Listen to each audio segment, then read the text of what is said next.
আখেরি মোনাজাতের মাধ্যমে দিল্লির মাওলানা সাদ অনুসারীদের তত্ত্বাবধানে শুরু হওয়া ৩ দিনের বিশ্ব ইজতেমা শেষ হবে আজ। বেলা ১২টার দিকে আখেরি মোনাজাত হওয়ার কথা রয়েছে। বিশ্ব ইজতেমার মিডিয়া সমন্বয়ক মোহাম্মদ আবু সায়েম জানান, আখেরি মোনাজাত পরিচালনা করবেন মাওলানা সাদ কালম্বির ছেলে নিজামুদ্দিন মার্কাজের মাওলানা ইউসুফ বিন সাদ। এর মধ্য দিয়ে শেষ হবে এবারের ৫৮তম বিশ্ব ইজতেমা।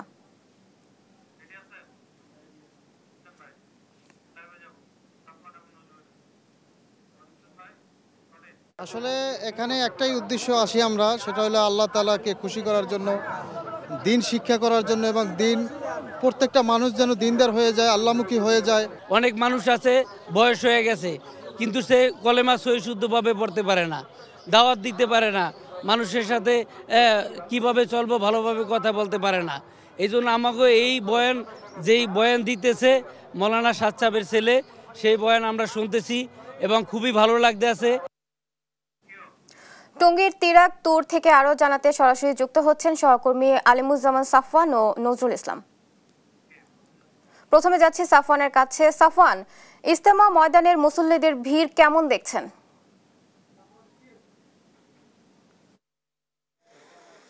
এই মুহূর্তে আমি রয়েছি টঙ্গীর ঠিক তুরাক তীরে এবং এখানে যে প্রবেশ পথটি রয়েছে আমার পেছনে, সেখান থেকে এখনও কিন্তু সারা দেশ থেকে মুসল্লিরা আসছেন এবং আজ সকাল ফজরের নামাজের পর যে আমবয়ানটি হয়েছে তার মধ্য দিয়ে আজকের আনুষ্ঠানিকতা শুরু হয়েছে এবং আজ সকাল ৯টা থেকে আবারও হেদায়েতের বয়ান শুরু হওয়ার কথা রয়েছে। সেটি কিন্তু করবেন যে মাওলানা সাদ সাহেবের যে বড় ছেলে রয়েছেন মাওলানা ইউসুফ সাহেব, তিনি এই করার কথা রয়েছে।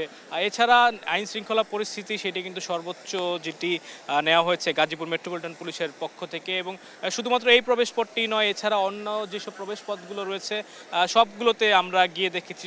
তো প্রচুর মানুষজন কিন্তু আজকে আখেরি মোনাজাতকে কেন্দ্র করে ইজতেমার মাঠে আসতে শুরু করেছেন এবং এবারের পর্বে কিন্তু 3টি ভাগ হয়েছে। মাওলানা জুবায়েরপন্থীদের 2টি ভাগ এবং সাদপন্থীদের একটি, সব মিলে 3টি ভাগে যেহেতু হয়েছে, তো মুসল্লিদের যে আগে যে চাপটি ছিল সেটি কিন্তু এখন আর নেই। তো বিভিন্ন দেশ থেকে বিদেশ থেকেও মুসল্লিরা এসেছেন। গতকাল পর্যন্ত আমরা জানতে পেরেছি যে বিশ্বের 49টি দেশ থেকে 1449 জন বিদেশি মেহমান এই ইজতেমায় অংশগ্রহণ করেছে। তো এই মুহূর্তে একজন মুসল্লির সাথে কথা বলতে চাই যে আপনারা তো ইজতেমায় এসেছেন এবং আমল করছেন, তো আজকে আখিরি মোনাজাত আল্লাহর কাছে কি প্রার্থনা করবেন? আসসালামু আলাইকুম। আল্লাহর কাছে প্রার্থনা করব যে দুনিয়াতে যা গুনাহ করছে এগুলা গুনাহগুলা কাটার জন্য, সামনে দিয়ে যেন দেশবাসীর জন্য, এরপরে সামনে দিয়ে যেন 5 ওয়াক্ত নামাজ পড়তে পারি, আল্লাহর যেন দিনদার করেন, এইটাই। এছাড়া এবারের ইজতেমা তো 3 পর্বে ভাগ হয়েছে, এটা নিয়ে আপনাদের মতামতটা কি? আমরা তো আম মানুষ, আমরা তো 3 পর্ব হয়েছে না 2 পর্ব হয়েছে, এটা তো আমরা আসতেছি, বুঝছেন না? এরা তো মৌলবীরা জানে এরা কি জন্য 3 পর্ব করছে, মুরব্বীরা জানে, বুঝছেন না? আমরা তো আম মানুষ, আমরা তো আসছি আমিরের, বুঝছেন না? এইটাই শুনছিলাম একজনের কথা, যেমনটি বললেন যে এবারে তারা যে আখিরি মোনাজাতের মধ্যে মহান আল্লাহর যে সন্তুষ্টি কামনা সেটি করবেন এবং সেটি হওয়ার কথা রয়েছে দুপুর 12টার কিছুটা আগে অথবা 12টার কিছুটা পরে। তো সেটি কিন্তু পরিচালনা করবেন মাওলানা সাদ সাহেবের বড় ছেলে ইউসুফ বিন সাদ। তো এই মুহূর্তে ইজতেমা আরেক প্রান্তে রয়েছেন সহকর্মী নজরুল ইসলাম, তার কাছে যেতে চাই। নজরুল, সেখানকার কি পরিস্থিতি আমাদের জানাবেন?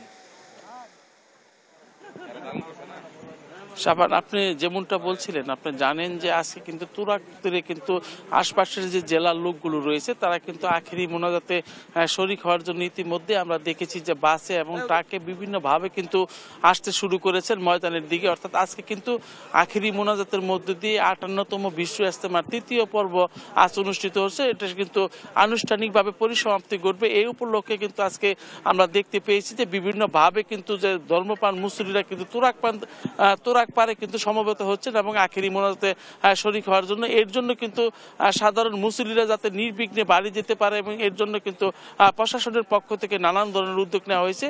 আপনারা জানেন যে বিশেষ যে ট্রেন সার্ভিস, 8টি ট্রেন সার্ভিস রেখেছেন এখানে, সেই ট্রেন সার্ভিসগুলো কিন্তু যাত্রীদের পরিষেবা দেওয়ার জন্যই কিন্তু রাখা হয়েছে। এছাড়া আপনারা জানেন যে ইজতেমা ময়দানে কিন্তু আপনার কয়েকটি স্তরে নিরাপত্তার যে বলয় তৈরি করা হয়েছে, সেই বলয় কিন্তু তৈরি করে রেখেছে এবং আইন শৃঙ্খলা কিন্তু এখানে আমরা দেখতে পেয়েছি যে সিসিটিভি এবং ওয়াচ টাওয়ার থেকেও কিন্তু পর্যবেক্ষণ করছেন এবং তাদের যে নিজস্ব স্বেচ্ছাসেবক আছে তারাও কিন্তু প্রতিটি মানুষকে প্রধান গেটে কিন্তু তল্লাশি করেই ভিতরে প্রবেশ করতে দিচ্ছেন। এছাড়া কিন্তু আমরা দেখতে পেয়েছি গুরুত্বপূর্ণ পয়েন্টগুলোতে কিন্তু আইন শৃঙ্খলা বাহিনীর সজাগ দৃষ্টি রেখেছেন এবং ওয়াচ টাওয়ার থেকেও কিন্তু আপনার বিভিন্নভাবে তারা খোঁজখবর রাখছেন এবং আপনি জানেন যে আজকে ঠিক দুপুর 12টার মধ্যেই কিন্তু আখিরি মোনাজাত হওয়ার কথা। সেই মোনাজাত কিন্তু আপনার পরিচালনা করবেন দিল্লির যে মাওলানা রয়েছেন সাদের বড় ছেলে ইউসুফ বিন সাদ কিন্তু আজকের এই মোনাজাত পরিচালনা করবেন।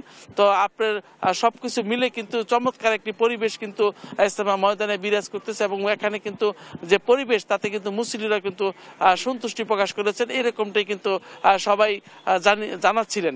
তো সবকিছু মিলে আপনি জানেন যে সবকিছু মিলে একটি চমৎকার পরিবেশ কিন্তু ইজতেমা ময়দানে বিরাজ করছে এবং দুপুর ঠিক 12টার মধ্যেই কিন্তু যে আখিরি মোনাজাতের মধ্য দিয়ে কিন্তু পরিসমাপ্তি ঘটবে 58তম বিশ্ব ইজতেমার 3য় পর্ব। এই ছিল আমার কাছে ইজতেমা ময়দান থেকে সর্বশেষ। সাফওয়ান এবং নজরুল, আপনাদের দুজনকেই ধন্যবাদ।